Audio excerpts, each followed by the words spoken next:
Good evening to both of you, gentlemen, and thank you very much for your time. At the risk of being pedantic, perhaps, I'm going to ask whether, in fact, there is a common understanding and definition of tribalism, Prof.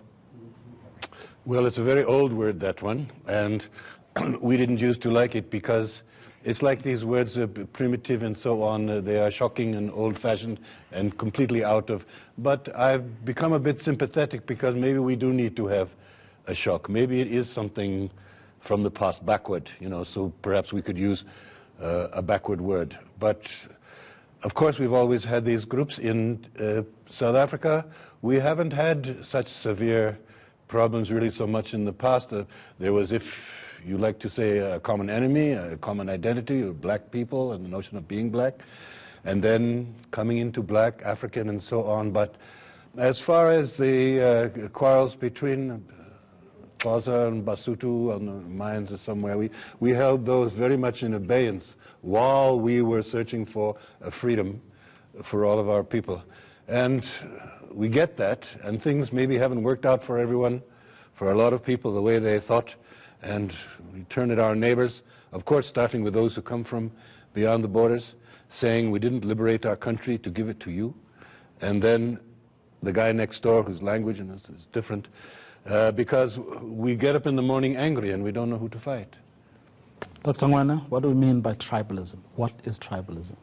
Well, it's an inheritance of a divide and rule strategy, which, as the Prof says, we got during the apartheid regime, which tried to divide the country along so-called tribal or language group lines, the Zulu, the Xhosa, the Venda, the Pedi. In fact, Verwoerd took it a step further. He wanted to create countries, independent nations within South Africa.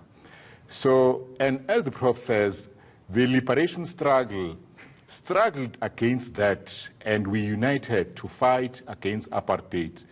But I must say, maybe in the course of fighting against apartheid, some issues of identity, of ethnicity were neglected, especially because our struggle was led by the educated. So maybe more work could have been done around that area. Does tribalism manifest itself in the same way throughout? In other words, will someone in Kenya or Rwanda define and look at tribalism in the same way that I would, based here? Well, from the outside it looks the same. The point of view of the world media and all of our politicians, that we are reacting against one another because we are different. But there are many material factors and forces, the hard things of life that drive us, that often get covered over by this term. People are fighting for hard materialistic reasons, struggling for resources, struggling for identity, for citizenship, for a place, in the world. And they can line up according to region or to nationality or something, and then it gets that label. But underlying the thing, you find that something else is at work. After all, Yugoslavia fell apart with Croats and Serbs, but they had lived side by side, had been marrying one another, speaking each other's language. I'm sure a lot of people who unfortunately perished in that could never believe that their neighbors would suddenly turn against them for that reason. So what fueled that? What made that to suddenly?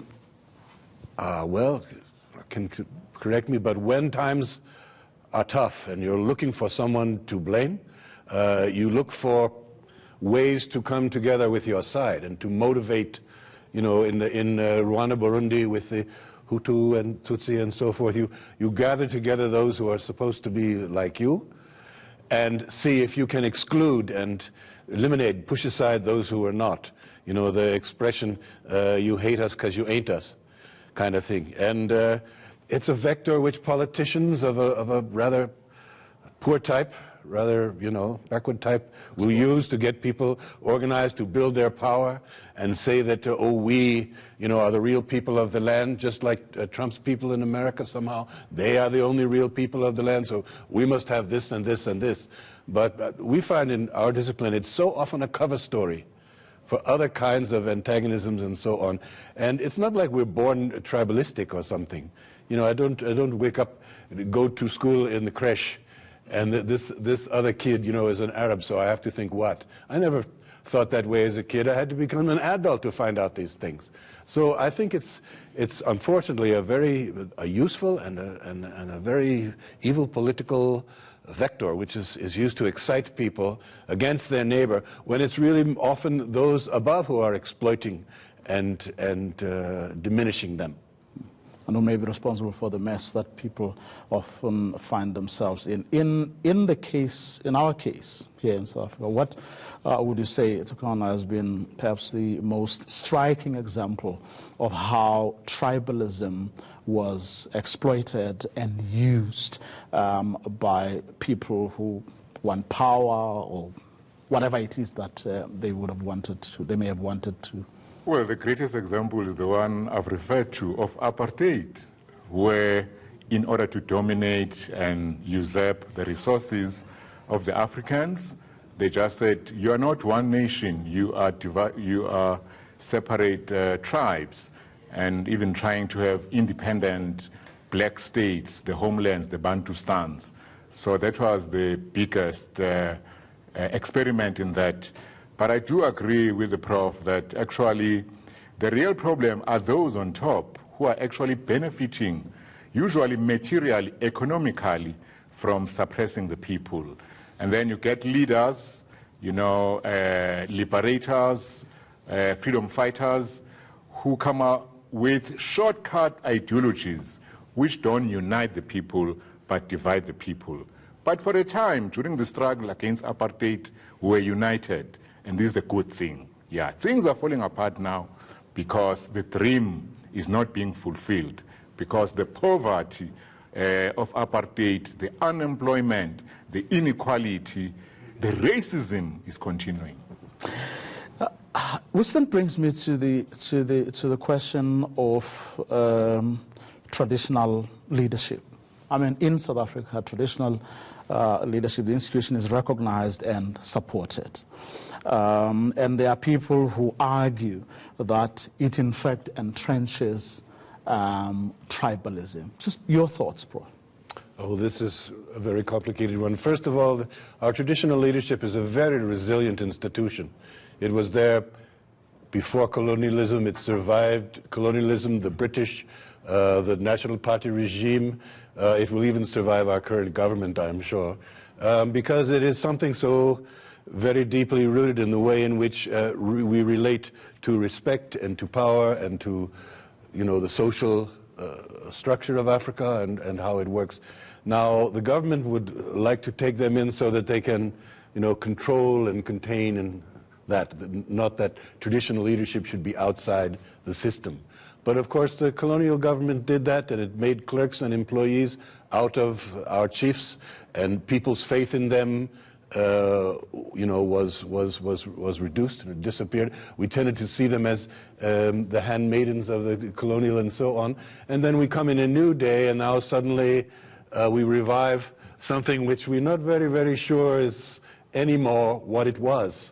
You know, there's a lot of doubt. Nevertheless, you go to the smaller towns, communities, I myself living in Lesotho for a while, there's a lot of faith and confidence in a good traditional leader if the person is available. They hold community meetings, khotlas, in kunlas. They listen to everyone before they speak.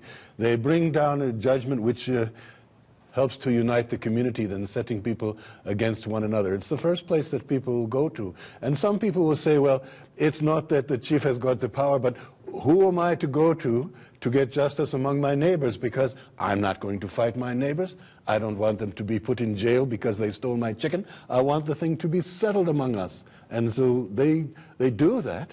And they provide many other cultural services as well, and they sponsor, you know, we have Heritage Day.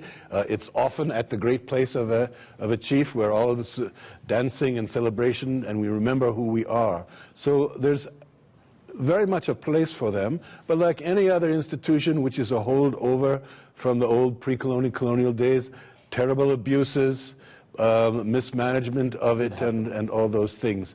But can we say that the moderns, the British-style government we've inherited, is it so much better?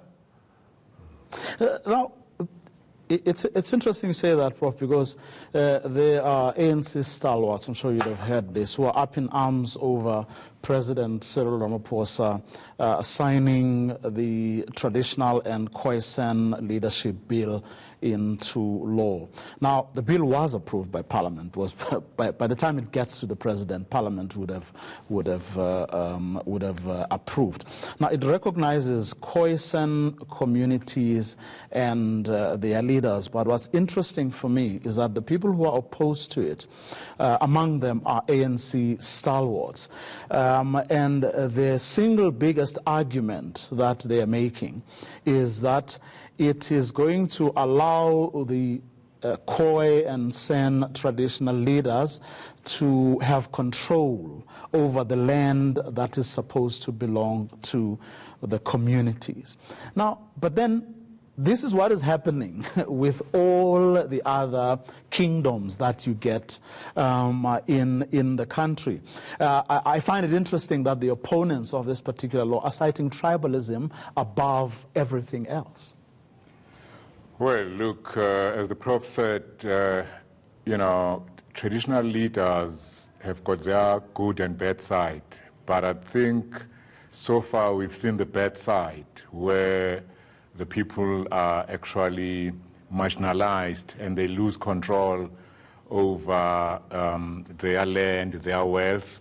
And as the Prof said, during apartheid, during colonialism, the chiefs were used as puppets of the colonial regime, of the apartheid regime, which means that the chiefs we have today have to, in a way, shrug off, decolonize themselves. Yeah. The issue of the Ngonyama Trust, I mean, truly speaking, it's one thing to have a king, it's a good thing, it's a nice feeling, but if the king monopolizes all the land and ordinary people, ordinary peasants are suffering, if you want a piece of land, you must go and bribe a chief, and there are no guidelines as to how much you must pay. During my young days in Nutu, where I come from, you needed a bottle of whiskey. I think these days they demand cash, okay, because it's all being modernized. So I do think that there are some serious problems with that bill. I've heard that within some of the clauses, it's also not gender-friendly, so it tends to marginalize women. So I think chiefs and all these institutions, they are social constructs, including even the economic system, capitalism itself, and we have to grapple with it, look at the pros and cons, and try and actually remodel it in a way which suits the majority. Vuyo, the idea of modernity is human beings make their own history. So tradition, vested interest, in a way, is in the way of people, making and controlling their own destiny. See, the reason I felt it was important to start with, definitions and that sort of thing, and then go on to talk about our experience over time, is because one wouldn't want a situation where we are simplistic, about the problem that the president says is very real, and it's something that we have. I thought it was important to look at ourselves first before we then go on to my next part of this conversation, which is what the president said on Wednesday, that there's a fine line between, he said, turning on foreigners and turning on each other. How, with all the history that we've just spoken about now and what we've experienced, what has been our experience, how can what we've seen, what we saw a couple of weeks ago, mutate, as the president said it could, into, tribalism among ourselves? In other words, how in the history of mankind, how have such things happened, that which presumably we will have to guard against if we were to heed the president's call? Well, it's the problem of belonging, that those who are said to belong are those who have, you know, the privileges and the membership and can be part of. And in South Africa, unfortunately, because of the old system, social exclusion is more of a force than inclusion. We seek to keep people out of the charmed realm of entitlement and privileges to things. So therefore, you know, we have freed our country not to include you guys sitting up there who don't have you know, anything to live on. Oh, and by the way, and not to include those people who came to this township late. They've only been here for very few years, but suddenly they are getting these houses and this, and I've been here for 20 years. Or not to include those who don't speak Zulu, you know, in some way, because obviously they are somehow sneaky pits from Mozambique. Or not to include the whites, you know, who came here and so on, or the Indians who came here latterly and therefore and so on. And not to look at the contribution that people are making to the communities, because I think most people do try. You go around South Africa, I meet people trying to make a difference with their neighbors, including in these conflicted communities. And for their trouble, they are often attacked. So, you know, in this current outbreak and previously as well, many of those who were attacked and killed are South Africans, our brothers and sisters, just like those from across Limpopo and so forth and everywhere. The people who were busy doing that didn't make a difference. They just see that you are in the way of my boss, you are in the way of the ward councillor, you are taking resources, you're living in a house I should be having, and the pressure of economic deprivation and of the grinding poverty that goes on all this time when we've been a free country is too much for many people. They lose their African, or Ubuntu, they lose their African thing, which is why I even came to the country to enjoy, you know, the way in which we get along with each other. And you lose that thing and you get into accusations and you get into I should have, and why should you have it if I don't have it? And it's becoming worse. But the problem is how we have not achieved the dream of the country for most of the people. And we have excluded so many from the dream that now they are having a nightmare.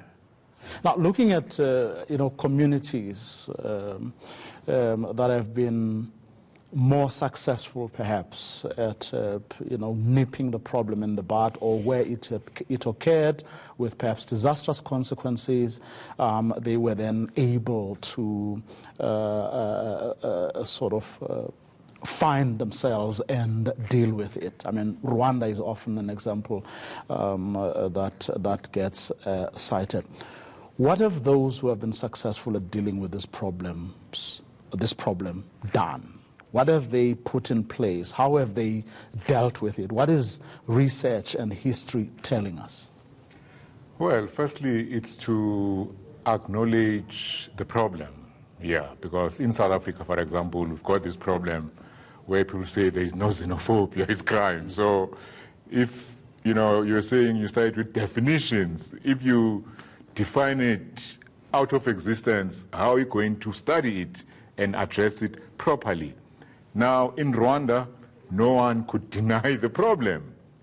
People had killed each other, and no one could go there and lie and say this is an act of criminality. But you don't want the situation to get to those extremes for you to deal with it. Yeah, but I'm just saying, you know, there could be no denialism. So they went to the problem with their eyes wide open, and they had to find a solution, and they had to be honest, and they had to give their full attention to it. In our situation, as you know, which actually is fueling, you know, this othering, is the fact that the leadership is too busy self-enrichment, internal power struggles, and dancing to the music of those above who control the wealth. So people are losing hope. So when people are hopeless, you know, they lose vision. The Prof just said they lose their compassion. They start to feel that when will ever my problem be addressed? Maybe it will never be addressed. Then what do? They look for easy solutions. They look for scapegoats. They look for the vulnerable. With us, the vulnerable is the children. They are the poorest. Is the women. They get beaten around. Is migrants, you know, especially those who are undocumented. they get. So the next step is to look among the South African people, who else is vulnerable we can beat and hit without any comeback. So this is how this thing is going to spread. And I think on that score, the president is correct. It has to be nipped in the bud. Quick last word from you, bro. I'm just saying I love these points which Trevor has been making in complete agreement.